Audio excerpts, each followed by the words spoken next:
In Laura Poitras's apocal documentary Citizen 4, Edward Snowden, in a hotel room in Hong Kong, frames the leaking of what would prove to be massively impactful NSA documents to Poitras, along with Guardian journalists Glenn Greenwald and Ewan MacAskill, as indicative of a concern he feels regarding the opportunity for citizens to meaningfully oppose state power in an era of entrenched surveillance. This begs the question: what does it look like to meaningfully oppose the state? It does not strike me that we live in an era of revolutionary zeal or prevailing utopian ideals about a better world available in the near future in a post-capitalist, post-police state landscape. It strikes me that we live in a time of cynicism and reactive anger, and that we have been living here a while. If the world is going to change, it will doubtlessly not change substantively, and will only do so in the face of epic calamity. As a graduate student, I became deeply focused on the year 1968. Originally obsessed with the events of May 68 in France, and with the cultural landscape that the French and many in the rest of the world would dub post-68, I ended up writing my thesis on the events of August 68 and their afterlife in the image culture. In terms of August, I was looking at the violent suppression of essentially peaceful protests during the Chicago Democratic National Convention, and the simultaneous rolling of Soviet tanks into Prague during the famous Czech Spring of benevolent socialism. But 1968 was not only a French-American and Czechoslovakian moment. Mark Kurlansky's book, 1968, The Year That Rocked the World, serves as a wonderful primer for what was essentially a global moment, with a bevy of locally global hotspots. I am not alone in seeing 1968 as the year a particular kind of dream regarding a brighter future, the New Left dream so stridently encapsulated in Chris Marker's A Grin Without a Cat from 1977, and a future completely untethered from the system of controls, so central to the no longer so different seeming major Cold War superpowers. That dream died an ignoble death. The term post-68 names a certain kind of ennui. Gilles Deleuze and Felix Guattari, in their famous diptych of books on capitalism and schizophrenia, spoke to me just as they had spoken to children of 68. In Deleuze and Guattari, we are introduced to the idea that the world is just a competition between desire and the social, that is, between desiring forces and social forces. This is not a dialectical opposition, but rather a dialogue, a kind of ongoing combat, and it is not difficult to see how readily forces of desire are hijacked by the social. Just like the kids of 68, I have always been on the side of desire that disrupts, destabilizes, and destratifies. However, like many of the post-68 cognoscenti, I am unable to believe in a social world on the horizon that is not inherently built around control and suppression. The social will always be the social, no matter what transfiguration it undergoes. It will always seek to contain the desiring energies that threaten to compromise its stability. Slavoj Žižek has been outspoken in his criticism of Deleuze and Guattari. For Žižek, this reification of desire just creates a situation in which our modes of resistance are swallowed back up by the system of controls and the big other, another word for the social. While Žižek's criticism is not inaccurate, I do not believe that it invalidates a model which strives to disturb and upend, even if these disturbances have a way of being incorporated by society. When society incorporates disturbances, is something not being won?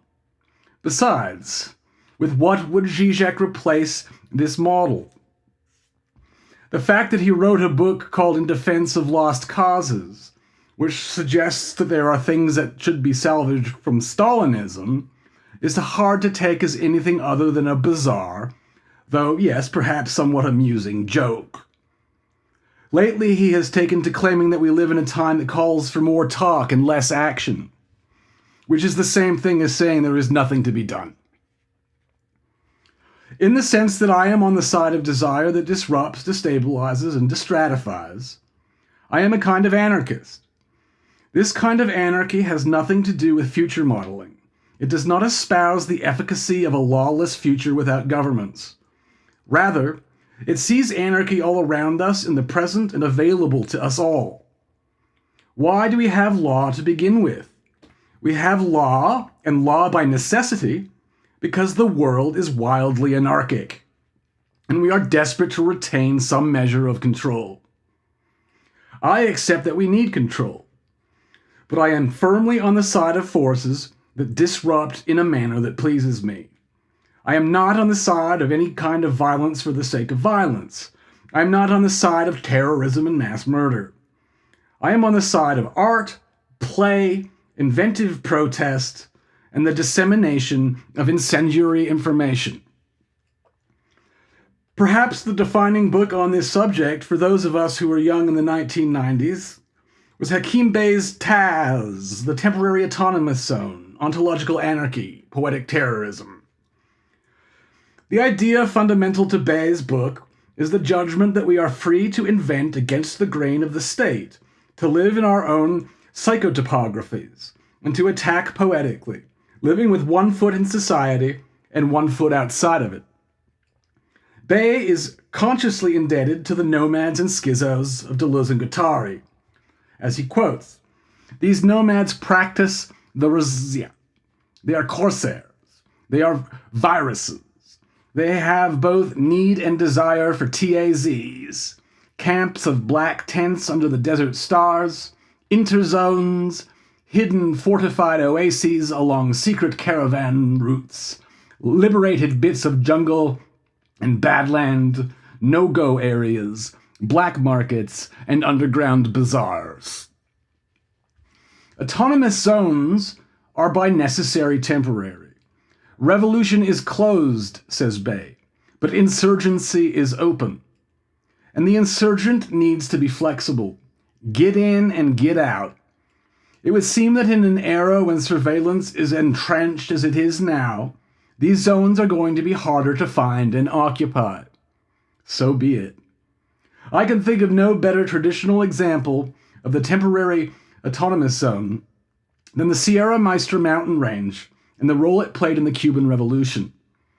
The revolutionary guerrillas had one foot in the mountains, away from detection and mediation, and one foot in the towns and cities.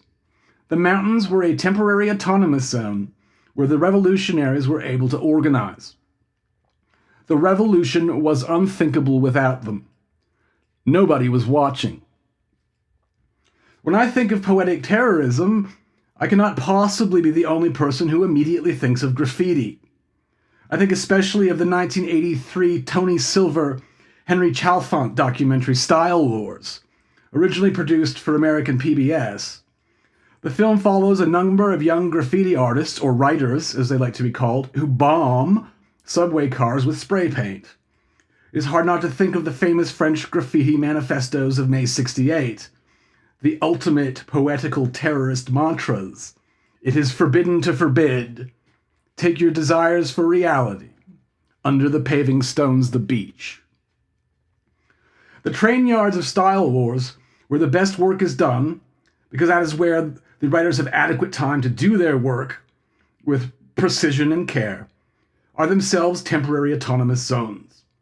The motto of young writer Taki 183 is get in and get out without being noticed. As for this new age of surveillance, which is not that new after all, especially in the United States where everything is done in the shadow of J. Edgar Hoover and COINTELPRO, I can think of no better example of the temporary autonomous zone than Edward Snowden's hotel room in Hong Kong. When I first saw Citizen 4, I could not help but feel that I was looking into the future of a certain kind of documentary practice. Perhaps significant historical events will ubiquitously start to happen under the radar, off to the side of the domain of control, scrupulously documented in the face of potential redaction for posterity, as leverage to secure the future safety of the participants. The zone is steadfastly temporary. The moments we spend with Snowden before he is whisked away into uncertainty and potential peril as he stares out the window of the hotel room at the surrounding city, pacing, fidgeting, are fraught with a sense of our gaze being trained on a man who has exposed a great deal and is himself about to become one of the most exposed men on the planet. But you know what? Snowden is still alive, and his lines of communication still open. The state continues to clamp down, and there continues to be space within which the insurgent can operate. Encryption, the dark web, any place and time nobody would think to be looking.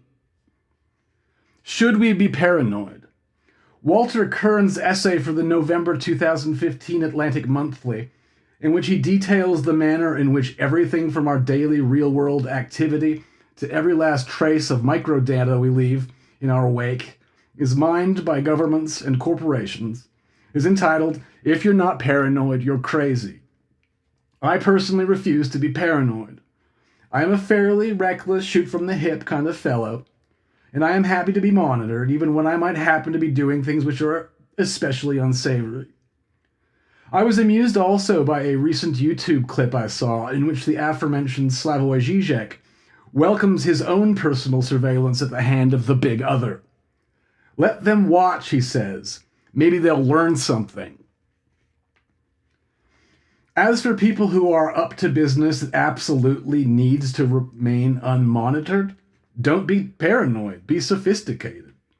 There will always be autonomous spaces, virtual and actual. Find them, utilize them. My other piece of advice came to me in relation to the song Low Profile, a suitable anthem for any good poetic terrorist by the 1970s Canadian proto-punk band Simply Saucer. If you are doing things you don't want monitored, appear to be the kind of person nobody would have any reason to monitor. Paranoia is a tomb. It isolates and debases. Don't be paranoid. Post-Watergate, the American cinema was famously filled with a glut of movies focusing on surveillance and paranoia, by far the best of which was undoubtedly Francis Ford Coppola's The Conversation, 1974. Gene Hackman plays an audio surveillance expert named Harry Call, a man of rigorous privacy and great professional acumen.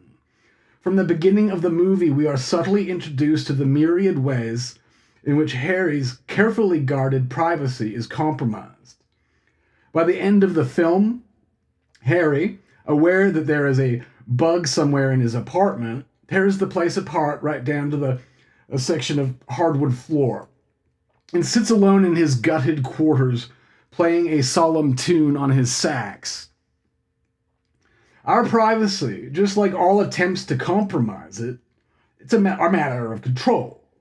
We want to control how we want to control even if we are perceived. The same way some drug addicts want desperately to control their neurochemistry. Just like the addict, the more scrupulously paranoid individuals attempt to assert control, the more that the individual is bound to lose control. Let's not forget the other lesson of Harry Call. This is a man who has decided to remain in a zone that is no longer autonomous.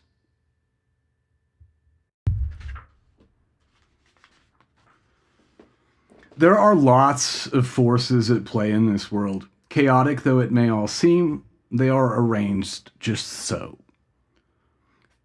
Though a very fixed set of contingencies brings us into the world where and when we find ourselves, we can be excused if from time to time we marvel at the apparent chance of our existence and at our having come to be in the precise place we did. When I was a boy, my father had an atlas. It was a big, glossy volume, and my mother told me once that he cherished it. My father had always been fascinated by atlases. This is what I was told. My memory was that somebody in the family had given my father this atlas as a Christmas present, I thought. Speaking to my father recently, he remembers receiving it from somebody at work. I spent an inordinate amount of time flipping through that atlas in a kind of reverie as a child. I was especially taken with the places that seemed most foreign and mysterious. I was taken with wide-open expanses decorated with oddly named localities. I was fascinated above all by the Soviet Union. Indeed, this was an era of that forbidding and beguiling Iron Curtain. I was in grade 3, 1988, when the Winter Olympics came to my hometown of Calgary.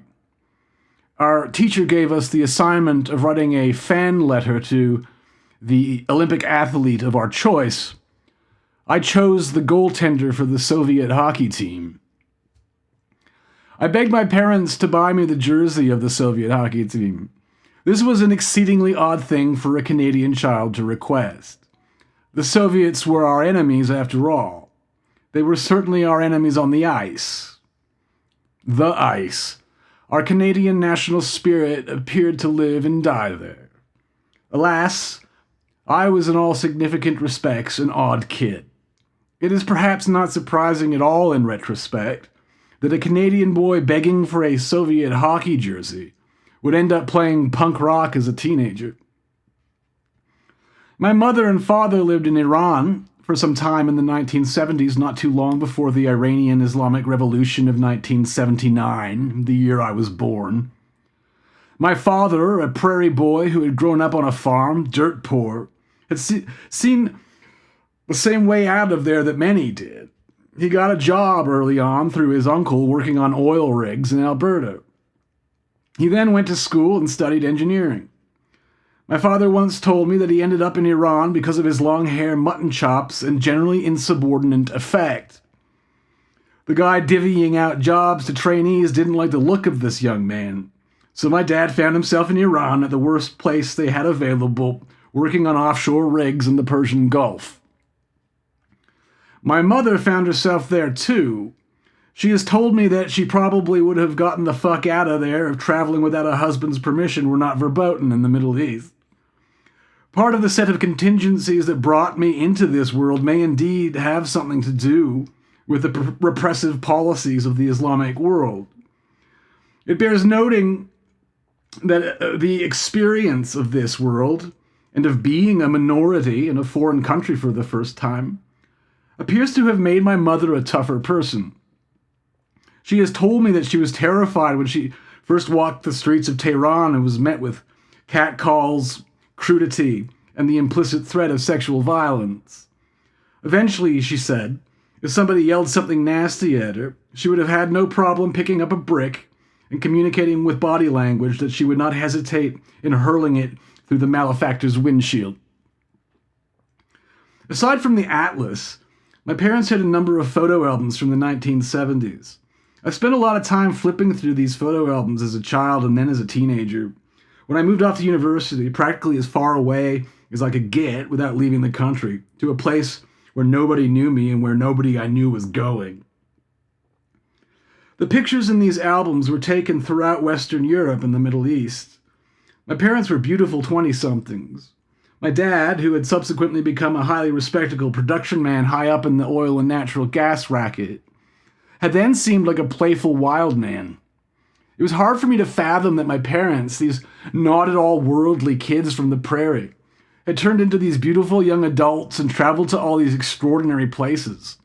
It swelled my heart. Viewing these photographs was the apex of the romantic for me. I saw myself as a poet. The intense feelings stirred by these photographs were like an accelerant for poetry. I would often get drunk on wine or spirits as a teenager in the basement where I lived on the acreage southwest of the city, where we had moved when I was 13, listening to elegiac music and flipping through the photo albums, almost ready to cry. I remember that my favorite album to listen to in this context was the Dirty Three, their self-titled album of 1995. At the school I attended from grades 3 through 12, each graduate in the final year got to commandeer an entire page of the yearbook. Generally, the graduating students will place photographs and quotations on his/her page. I put one photograph on my page. It was a photograph my parents had taken of a mystified and apparently exhausted hired boatman looking up at the photographer, presumably my mother, whilst manning the motor, the city of Abu Dhabi looming behind him. The photograph was accompanied by two quotations. A haiku from Basho that read, "Gladly will I sell for profit, dear merchants of the town, my hat laden with snow." And number 2, "There is no more," which is a motto attributed to Sitting Bull in a short story, I cannot remember which, by Charles Bukowski. The quotations both appear to emphasize that school had broken me. However, the photograph, in addition to the quotations, outs me as a poet dreaming of the distances. I didn't get along all that great with my parents. I really wanted to get the hell out of their house. But I also had a deeply romantic sense of the people they had been. Especially my father. I still wear the turbo filling station hat he wore pumping gas as a youngster. There is a photo of me wearing that hat as a very young boy. I like to put it on especially now when I am performing music publicly. Throughout my 20s, years of addiction and mayhem, I never lost that hat. I remember the first time I saw Bob Ralphuson's 5 Easy Pieces.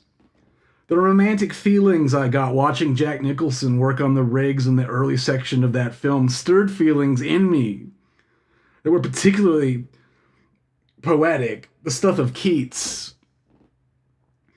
It would stand to reason that part of my romantic relationship with the idea of my father as a younger man became a romantic relationship with the idea of Iran. Well, literature, philosophy, which I've always considered a rarefied subcategory of literature, music, and cinema have always been the crucibles of my world. Cinema became my area of academic study, and the primary avenue through which I indulged my ongoing romance with Iran. It's funny. I cannot remember if it played at the Uptown or the Plaza, the two independent art cinemas in Calgary in the 1990s. But I remember very well the impact of going to see Jafar Panahi's The White Balloon. It was the first Iranian film I remember seeing, certainly the first on the big screen. This is a film like so much of the cinema of the big three, Abbas Kiarostami, Mohsen Makhmalbaf, not to mention his cottage industry of amazing daughters, and Panahi, that speaks to the poet and dreamer of distances. This is the X factor of Iranian cinema. So much of this cinema is nominally indebted to Italian neorealism, with its compact naturalistic stories of real-world adversity, but suffused with majestic Persian poetics. There is something so elemental, pure, raw, and graceful in this cinema that it makes me want to cry the warmest possible tears, in the same way those photos did, the photos of my parents and the world they had traversed in those albums. I went to university to study film in 1997 at Carleton University in Ottawa. This particular time was in some ways a real high point of worldwide attention for Iranian cinema.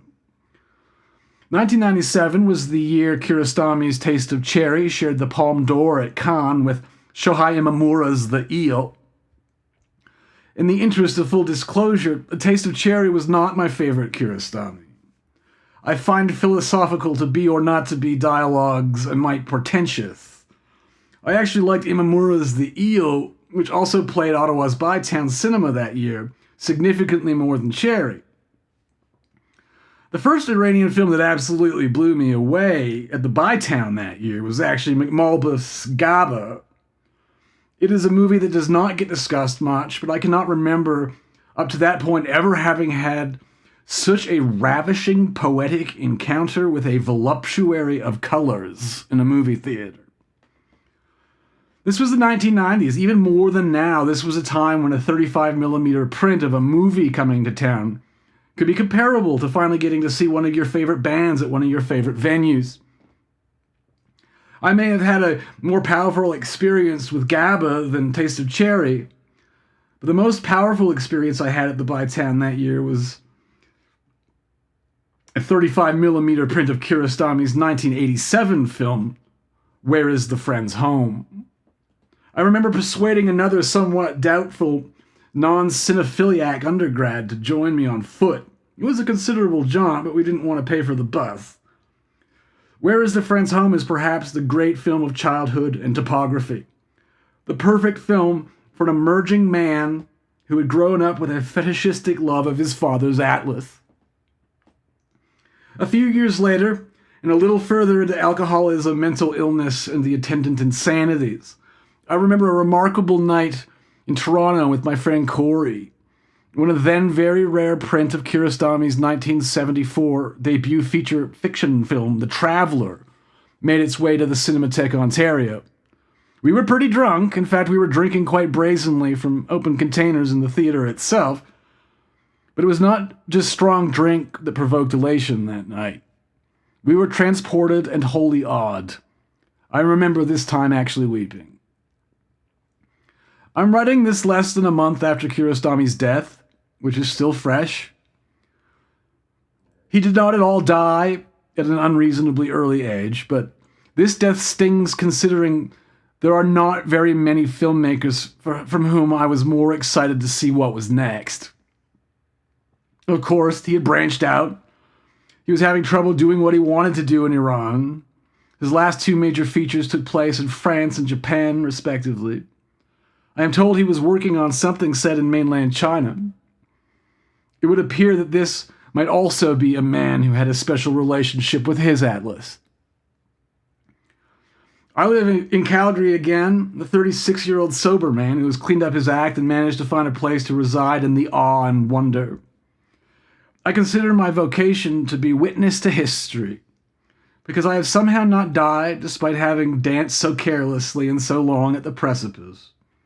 I am living on borrowed time for which only a fool or a bastard would be ungrateful. Raymond Carver once called the remaining time that was available to him after he got sober gravy. That's exactly right. It is all gravy. There are a lot of forces at play in this world. Chaotic though it all may seem, they are arranged just so. What is coming is inevitable, but we have no idea what is coming. Could anything be more exciting? This year I have been previewing films for the international section of the Calgary International Film Festival. Some of the stuff coming out of Iran right now is superlative. This remains an absolutely vital and right now national cinema. I want everybody to see these movies. How could anybody consider dropping bombs on the dynamic and beautiful human beings in these movies? These people whose dramas and concerns are so plainly related to our own. These people with satellite dishes, atlases, and dreams. When you sober up and get your shit together, you can often find space to step back and get a good purchase on things. My romance with my father's Iran is obviously framed by the darkness of history. Iran remains a place where a baton was passed between the British and American empires. The Americans, who were a benevolent force attempting to broker some fairness in the region during the era of British colonial exploitation and Truman, invariably ended up taking the reins. The coup they organized to overthrow the democratically appointed Mohammad Mossadegh in 1953 set in motion a line of development that led to the 1979 revolution and the quagmires in which we find ourselves today. While I would entreat everybody to watch Iranian films, I would also suggest studying Stephen Kinzer's All the Shah's Men, An American Coup and the Roots of Middle East Terror. It was precisely the Shah's American puppet regime under the umbrella of which my mom and dad took those photographs. If I could choose to give myself over exclusively to poetry and dreams of the distances, I thereby live the myopic life of a solipsist. Hegel said history is violence, politics, violence directed. It was there in Hobbes, with his anarchic state of nature, moderated instead of annulled by the reign of a sovereign. I am certainly not about to challenge the basic efficacy of these assertions. Though our poetry is contingent upon violence, violence that we must acknowledge and with which we must reckon, for that, it is no less beautiful.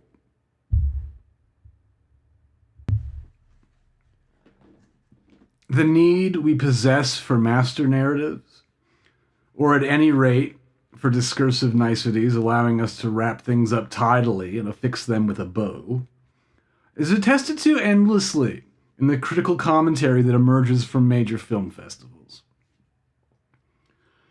Critics famously feel obliged, even when only unconsciously, to unite the cavalcade of films they have watched over a week or 10 days by sniffing out the themes, concerns, and preoccupations that unite the myriad audiovisual dishes upon which they have just feasted to the point of distension and physical discomfort. This is the year, one wag may remonstrate, of victimhood reclaimed. On the contrary, another may counter, this year is the year of geriatric romance. Sometimes the overlaps are minor, but mightily curious. Pretty much everyone who attended the 65th Cannes Film Festival in 2012 made note of the fact that two films in the official competition, Leo Carax's Holy Motors and David Cronenberg's Don DeLillo adaptation, Cosmopolis, prominently featured white limousines. Though neither film struck that year's jury as worthy of accreditation by means of award, the Carax film seems to have had far more of an impact and is often included on lists and in critical commentary on the subject of key films to have emerged in the new millennium. If both Holy Motors and Cosmopolis situate the white limousine right at the center of their respective worlds, they also present them as staging grounds, command centers, and places of organizational repose for their respective protagonists. Another correlation is indelibly cute. Cosmopolis begins with its protagonist, Eric Packer, rendered with supreme skill by the understandably though unjustly oft-maligned Robert Pattinson, wondering abstractly where the limousines disappear to at night. And Holy Motors not only shows us where they go, but also lets us listen in on what they talk about.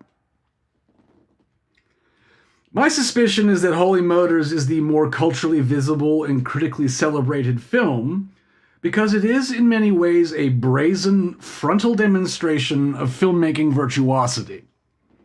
And we don't exactly have to subject it to a punishing and exacting close read to realize that it is in many ways a film that is self-reflexively about itself as a kind of brilliant and satisfying occult filmmaking exercise. Denis Lavant plays nominally Mr. Oscar, a kind of professional renderer of identities, who is trafficked hither and thither across Paris in his white limousine by his driver, Edith Scobbs Céline, in order to act out various dramatic schema as distinct, ever-changing personages. The limousine is his mode of transport, his strangely, even anachronistically ornate dressing room, and his place of repose, where he can enjoy a good bento box during the downtime. In the various roles, the performing of which constitutes his job, Mr. Oscar incarnates many personages: a brutally hunched, nattering old bag lady, male half of an oddly balletic and ferociously erotic green-screened pas de deux, man who murders and trades places with his surprise double, jerk dad, dying patriarch, the maligned leprechaun Levin already played in Carax's episode of the omnibus film Tokyo, even finally, a man married, it would seem quite happily, to an ape. In more than one interview, Carax has denied having been questioned regarding the obvious, that his movie is about acting. Carax being Carax, he could hardly be expected to elaborate. But in a way he is right. The movie is not exclusively about acting. This is a stridently postmodern movie about being a movie. More pointedly, it is about being a movie called Holy Motors by Leo Carax. The film itself opens with snippets of Edward Muybridge's early proto-cinematic movement studies, intercut with the credits. Immediately our attention is oriented to the origins of cinema itself. What directly follows is a filmmaking tour de force emblematic of the virtuosity so constitutive of what Carax does. The camera begins by facing an audience in a movie theater, sound of ambient street noise coming presumably from the movie being screened. We cut to a shot of a man in bed with his dog, accompanied by the same ambient sounds slightly muted, linking this space of slumber to the space of cinematic consumption. And indeed, it is Mr. Leo Carax himself who rises from the bed, lights a smoke, and proceeds to make his way somnambulant across the room in his pajamas to the far wall, decorated with wallpaper of bare skeletal trees, against which he places himself, in apparent spiritual communion with the cinematographic sounds emerging from the other side. He then proceeds to open a portal in the wall with a key affixed to one of his fingers, and passing through the portal, finds himself in the balcony of the movie theater, high above the audience, held in thrall to the screen. If Carax is not actually going so far as to present himself as a god of cinema here, this is certainly something we cannot question. The point where our this is who our master of ceremonies is. And indeed, Carax, with his sporadic output and eminently odd public persona, has gone from being a preternaturally gifted, otherworldly wonderkind in the mid-'80s to a full-on adult extraterrestrial. We should have no illusions, then, that everything we are about to experience is an extraterrestrial conjuring, brought to us by Leo Carax, and that in his role of renderer of personages, Denis Levin is little more than an enfleshened marionette with many faces. Holy Motors demands to be read as a postmodern demonstration of fun, weird, wild, and woolly virtuosity, and we are meant to experience it as the shaggiest of possible shaggy dog stories, capable of, and liable to be, going anywhere it damn well pleases, within the confines of its conceptual gambit. And of course, it is not just the white limousine that traverses the space between these episodic riffs, where Levin performs the parts elaborated for him in the kinds of folios we are used to seeing contract killers peruse in movie after movie, but the movie Holy Motors itself. As a kind of ornate dressing room, the space Mr. Oscar occupies in the back of his limousine, with its multifarious bric-a-brac and the kind of light that could come from a candle, feels like something other than a 21st century movie star's trailer. In fact, it feels like a place where Sarah Bernhardt would be comfortable. For me, it invokes less the turn of this last century than the one before. I am interested in the theorist Willem Flusser's notion of the three periods comprising the human experiment: the mythical, the historical, and the post-historical. Outside of the limousine in Holy Motors, we are in the realm of post-history. The movie itself is primarily a work of post-history. The self becomes a simulation, programmed and reprogrammed in relation to a game or a set of games, which is itself programmatic.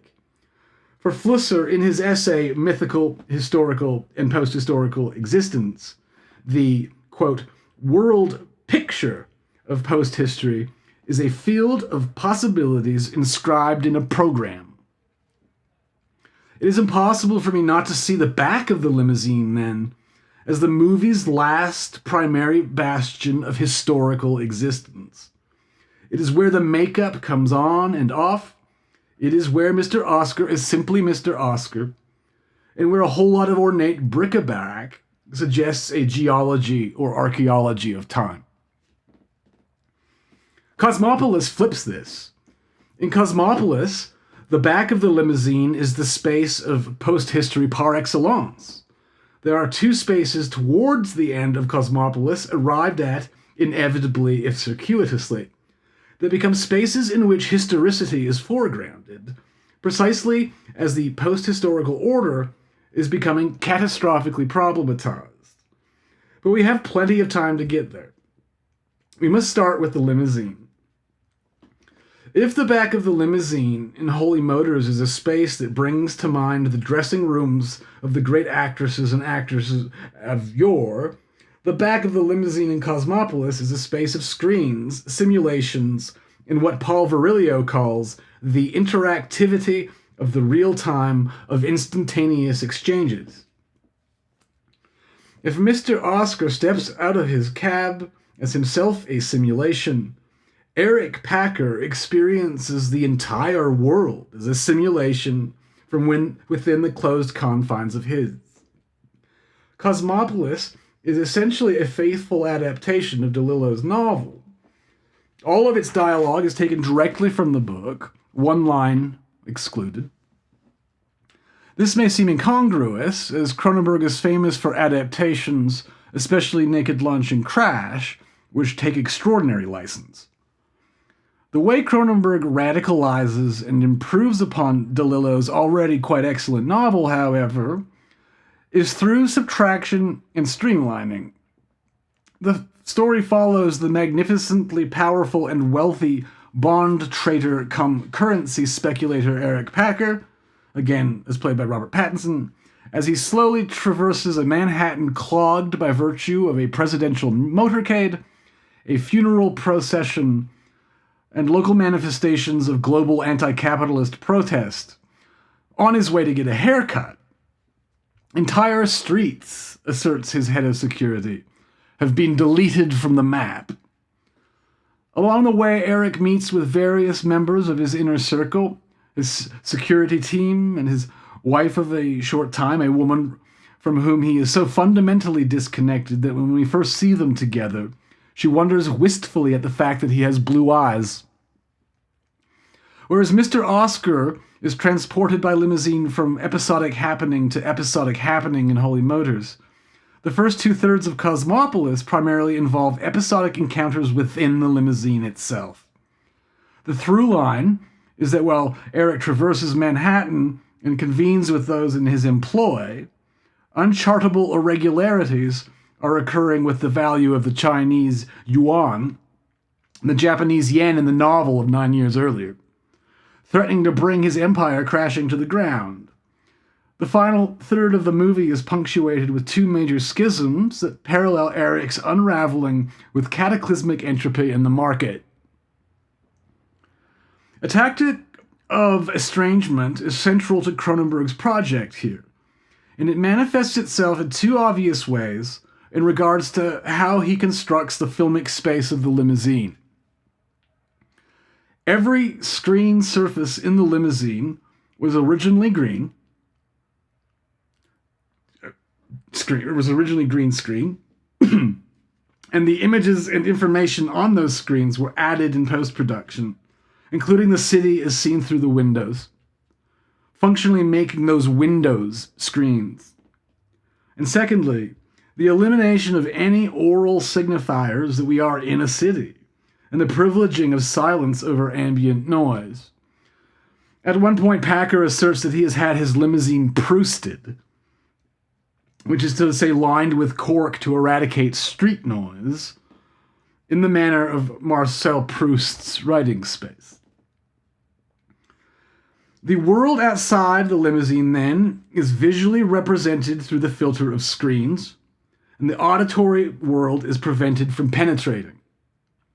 When thinking of Eric Packer's Limousine, it is hard not to think of the philosopher Gottfried Leibniz's monadology. Leibniz suggests that we each exist in our own monad, and that the world as represented before us is something mediated through something like screens. When inside his limousine, Eric exists in a kind of monad, his world mediated through screens, even the windows as screens. For Leibniz in the 18th century, the world as we perceived it was already something mediated. By the time of the late 20th century, and in direct relationship to the ubiquity of screens, this sense of the world being mediated has become pervasive. Willem Flusser saw post-historical space as a space in which screens predominate. Paul Virilio has written about the specular balm of screens, those mirrors of time that cancel out the horizon. At the same time, the limousine is a kind of cybernetic life support system. It were almost as though Eric were literally attached to it, like someone might be attached to machines in a hospital. In Virilio's speak, this is a place in a world of televisual cinematics and cybernetic techniques. It is precisely because Eric is so embedded in this apparatus that his eventual spiral cannot be disentangled from the global market spiral to which it is married. The need to have the limousine Prousted, however, bespeaks the fear of penetration from the outside. In his first encounter with an underling, Packer needs to be assured that systems are secure, we are impenetrable, and that the car itself is buffered from attack. Eric himself speaks of being safe from penetration. In concert with failing prognostics in regard to disastrous and impossible activities in the market, Eric's life is equally contingent upon nebulous threat forecasting from his security personnel. This is not to say that he does not seem to relish his daily prostate exam, an exam that on this particular day makes him aware that his is asymmetric. Part of the whole point of adapting DeLillo's novel is precisely to place its language in the mouths of actors. This is vivid, exciting, and profound language, entirely stylized and unnatural. This again serves the movie's engagement with estrangement. This is a quality we associate with Brecht, but is not uncommon in the theater of Pinter or Manet. It bears noting that one film that strikes me as a precedent for Cosmopolis is Michael Almereda's modern adaptation of Hamlet, in which Denmark is reimagined as a corporation. This quality of estrangement inherent in the mannered recitation of highly stylized dialogue, and the movie's foregrounding of artifice by virtue of what is essentially a complete lack of effort to conceal its use of green screen backdrops, suggests a self-reflexive, postmodern manner of situating the audience, not entirely unlike Holy Motors. The most interesting example of a kind of irreal foregrounding of artifice occurs when Eric watches footage on a screen in the back of his limousine of an extremely staged-seeming and eerily irreal attack on the managing director of the International Monetary Fund as he speaks about the instability of the yuan on television in North Korea. To today's viewer, this odd, staged-seeming media event may resemble the photograph of the assassination of Andrei Karlov, Russian ambassador to Turkey, at an art exhibit in Ankara. What makes Cosmopolis align itself with a particular school of American postmodern literature, however, is its implicit fixation with entropy. We need not only think of DeLillo, of course, as discussions of entropy are central discussions of postmodern American writers like Thomas Pynchon and Joseph McElroy. The second law of thermodynamics basically teaches us two things. One, tautologically speaking, things are most likely to turn out the way they are most likely to turn out, and 2, things proceed toward increasing disorder. As the physicist Richard A. Mueller put it in his book Now, The Physics of Time, the universe is losing its net organization and slowly but surely becoming randomized. There is a whole field of information theory relating to the entropy of information. And what of the entropy of mind? How are they connected? These are questions that Cosmopolis poses and runs with. In order to understand fully how Cosmopolis mobilizes this business of entropy, I think it is of great importance that we borrow from Paul Virilio the core of his dramology, a body of theory that connects acceleration and catastrophe.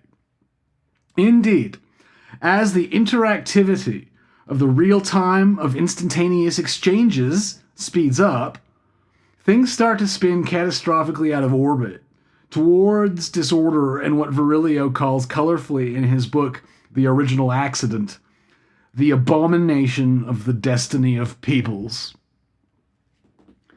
It is precisely entropy and the lesson of the asymmetric prostate that informs the trajectory of Cosmopolis towards abominable destinies, which should shake us to the very core. Looking for patterns in nature that correlate to the market fails to account for the increasing disorder over time as time accelerates, and for the preponderance of irregularities and incongruities in nature itself. Eric Packer becomes an interesting case study. It turns out that his desire to get a haircut on the other side of town is in fact a desire to get his haircut at a particular barber shop on the other side of town, the one where he got his haircut as a child. Shortly after the first serious schism that causes the narrative of Cosmopolis to start sliding into serious disorder, Eric shoots, apparently randomly, his head of security in the head.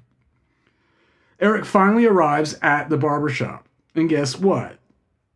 The barbershop, full of ornate bric-a-brac, geological, archaeological reminders of the past, and lorded over by an old worldly character actor, George Teleotos, whose soliloquies about his days as an NYC cab driver are pure historicity. In this space, redolent of historical time, not unlike the back of the Limousine in Holy Motors. As everything is coming crashing down, Eric makes a desperate and failed attempt to reconnect with his history and with history in general. We ought to remember that his chief of theory told him earlier, the future becomes insistent, and this is why something will happen soon. To correct the acceleration of time and bring nature back to normal, more or less. This is the same chief of theory who posited the utopia of post-history. People will be absorbed in streams of information. So what Cosmopolis is showing us, and what makes it to me a far more important film than Holy Motors, is a correlation between domains of entropy in a post-historical world. Eric becomes married in his cybernetic seclusion to a growing disharmony that permeates his own psyche and results in 2 schisms, the first of which comes when he shoots his head of security, and the second of which involves the return of the repressed in the form of Benno, the nebulous security threat that has been haunting him for the entirety of the narrative, and the man broken by the wheels of progress who would have himself become judge, jury, and executioner. The film ends with a prolonged standoff between Eric and Benno. It takes place in an abandoned tenement filled with detritus, including a room stacked with computer monitors. We are again reminded of Eric's earlier discussion with his chief of theory, where they discuss how the word computer itself has become backward and dumb in a world in which screens are increasingly embedded in everything. After the barbershop, it is this abandoned tenement, a graveyard and abject stand-in for deposed history, that constitutes a space anterior to that of post-history. It is in this space that Eric's unraveling is fully consummated in the form of self-destructive capitulation. The fact that the information entropy and the entropy that constitute Eric himself become entangled in one another brings to mind a joke in Cronenberg's 1988 masterpiece Dead Ringers, wherein one of Jeremy Irons' identical twin gynecologists, responding to an artist's assertion that his work reflects the individual nervous system, quips that this presupposes one has an individual nervous system. The cybernetic man is inextricably plugged into cyber capital and information systems, and all of it is becoming increasingly randomized, more or less beset by disorder. Because of the way it signifies status through a screen of anonymity, the limousine may seem like an innocuous fixture in urban space. It may seem gaudy or tasteless to some, sexy and sleek to others. We probably fail to notice many of them on a daily basis. One way or another, the machine operates in both Holy Motors and Cosmopolis the way it most often operates in the streets of our cities. It traffics white men of means from place to place as they go about their business.